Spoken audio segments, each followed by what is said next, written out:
Welcome to the Marriage Today podcast. We are Jimmy and Karen Evans, and this podcast exists to help every couple succeed in marriage. Karen, welcome to the podcast today. Thank you, honey. I'm glad we succeeded.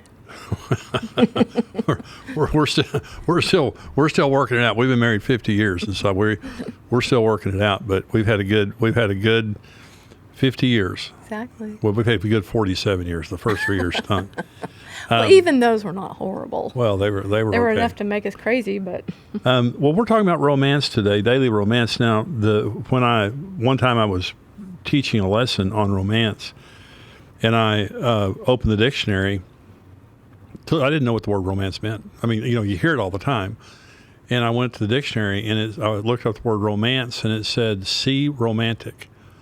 And then I turned and looked up the word romantic, and it said, see romance. There wasn't a definition in the dictionary. They kept telling you to go to another word. Well, and that's when I kind of figured out, a lot of people don't know what it means. Romance means that preemptively meeting a need in your spouse without having to be asked. Yeah. Okay. And so, in other words, romance means I'm going to come into your world. When a man buys his wife flowers, okay, and he's not in trouble. Now, if you're in trouble and you're buying flowers, that's called ransom. That's a guilt offering. Mm-hmm. But when you're not in trouble and you send flowers to her, what it means is you're thinking about her.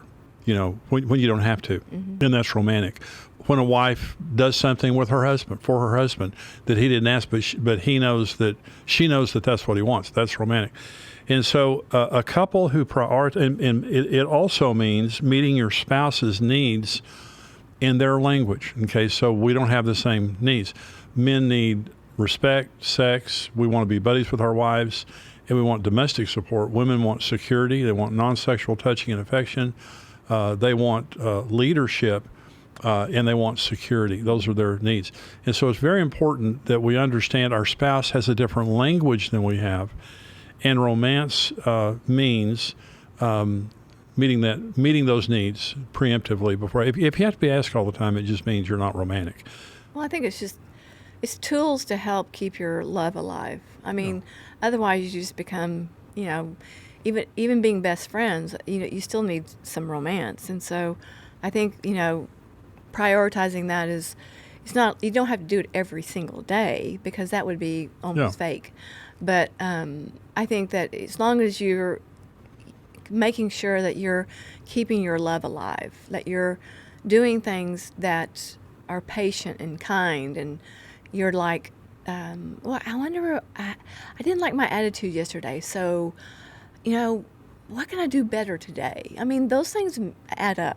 I mean, it's like when you just do the little tender, caring things, just like when you come in from work that you greet each other with a kiss, or when you haven't seen, during the day, pick up the phone and make a phone call or text. I know everybody texts today, but it's just so nice. Just you always call me on the way home and on the way from work, and it's like just check in. It means a lot. I mean, it's just that connection. Well, let's go back in our relationship. Let's go back 30 or so years. We've been married 50 years. I'm about to turn 70. And so our marriage today looks different than it did back when we had kids, because we've had an empty nest forever. And, we have a daily routine that we go through, and we have a great marriage. Mm-hmm. But back when the kids were at home, we had disciplines and traditions in our relationship that were inviolable. Mm-hmm. And so one of the things that we did that was so helpful, I was a pastor of a fast-growing church.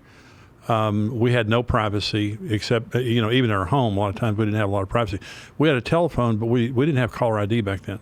So we didn't know if someone was calling because somebody had died or because they wanted me to come let them in the church or something. So we struggled with that. But one of the things that we did that was helpful is we always had a trip planned 5 or 6 weeks out on our calendar. And let me say this, we were broke. We didn't have any money.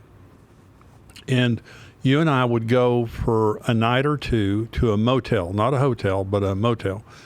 And like a $25 a night hotel or motel. And we would take all of our food and everything with us, and we would walk in the door of the motel. We'd stay there for a day or two, and we walked out, and we were fantastic. it was alone time. We'd get somebody to take care of the kids. We had alone time, and we always had that on our calendar. So regardless of how busy we were, we always had that to look forward to, and that was a big deal.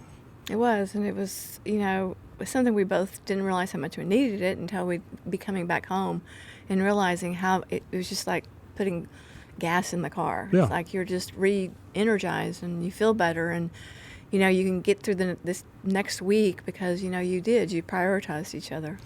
Another thing that we did that was very helpful, and I'm saying this because if you have children at home, your children can destroy. Children are wonderful, but they're not as important as your marriage, because first of all, how are your children going to succeed in marriage unless you show them how? If you sacrifice your marriage for your children, how are your children going to ever be able to be happily married? We prioritized our marriage, Karen, and our children now are raising their children exactly the way we raised them. And they put their marriage first, but they love their children, but they put their marriage first. And so you've got to have, so one of the things that we did was that we would plan sex. And we would say, are we going to be together Tuesday night? That was our code language for having sex. And so Tuesday night it would be a day where we both knew tonight we're going to be together, so we need to have some energy and stuff like that. The other thing is sometimes we would say, is this your night or is this my night? Mm-hmm. Because if it was your night, it looked a different way. If it was my night, it looked a different way. But what it meant was we prioritized, we're talking about romance. We prioritized our relationship enough to put it on our calendar. Mm-hmm. It wasn't something we waited to it's going to happen spontaneously. We didn't gamble on that. Mm-hmm. Sometimes it was spontaneous. But for me, as a man, it meant a lot to me to know Tuesday night, Wednesday night, whatever, we're going to be together. It's going to be focused. It's going to be protected. Mm-hmm. And that's some of the best times that we were ever together. Yeah, I totally agree. It was really good. So what else are you thinking related to husband being romantic to his wife? Well, for me personally, just little things. I don't have to have big things. Like as a woman, I know this is weird. I don't have to have gifts. Like clothes or jewelry or anything like that. Well, it's just. Yeah, you do like jewelry. Well, you always do it for me, but it's something I like. Oh my gosh, I have to have jewelry. Me. I'm going to disagree with you on that one. Dale, I'm not a jewelry person. In fact, you have to ask your daughter what to buy me. Well, that's true, but still, because you've never refused it. Because I appreciate you, silly goose. Goodness. Anyway, so I am not into jewelry. I'm not. But I appreciate every time you've ever gone to the trouble, calling your daughter, Julie, what can I get? Paying for it. It means a lot. But so I'm saying that to say it's more about the emotional connection for me. It's like if we're having good conversation, if we're talking about things and you're like present, like you're not drifting off or looking at your phone. Yeah. You're really thinking about and listening to what I'm saying. Those are moments to me. That means more to me than anything, because my language is words. I love words. I love, be able to express myself and someone hears what I'm saying. And so that's probably the biggest deal for me. And then, like for you, for instance, I know that affection is a big deal too. And so just, hugging and kissing and, cuddling, that's a huge deal for you. And so it's like you just have to be aware of how you can give to someone besides yourself.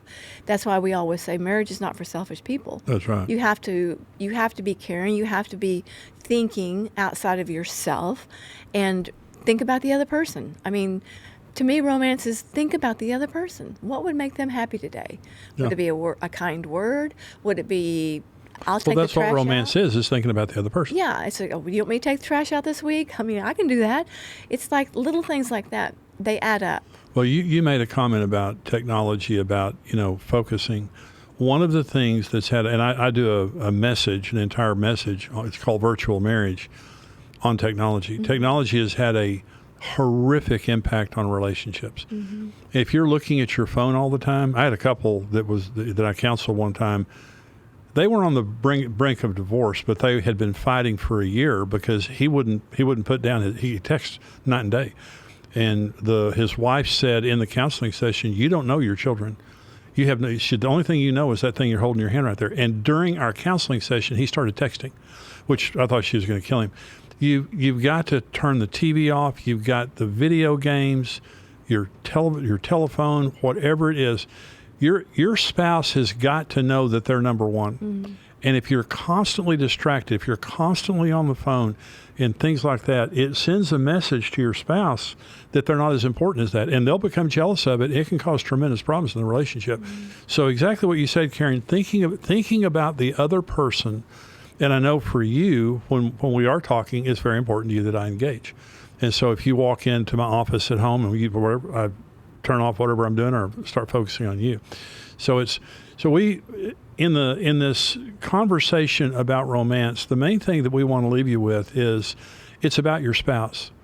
And it's about preemptively meeting a need in your spouse that you may not have, but they have. And it's about not having to be told, not having to, for them to have to get mad at you before you do something, but simply sitting there and saying to yourself, what is it that they need from me that I need to be doing for them to express my love and affection for them? Mm-hmm. And like you said, Karen, it could be a hug, it could be a kiss, it could be taking out the trash, it could be whatever. But the main thing is you're doing it for them preemptively, and it builds the relationship. It continues to build the relationship. It doesn't have to be expensive.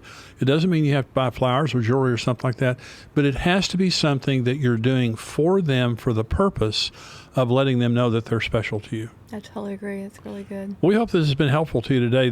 Just make an effort in your relationship. If you're a woman, if you're a man, your spouse has been telling you for a long time what they need. Do it. Do it preemptively without having to be told, and see what happens. I'll tell you, it'll make a big difference in the relationship. Thank you for joining us today for the Marriage Day podcast. We'll see you next time. God bless you. Bye-bye. Goodbye.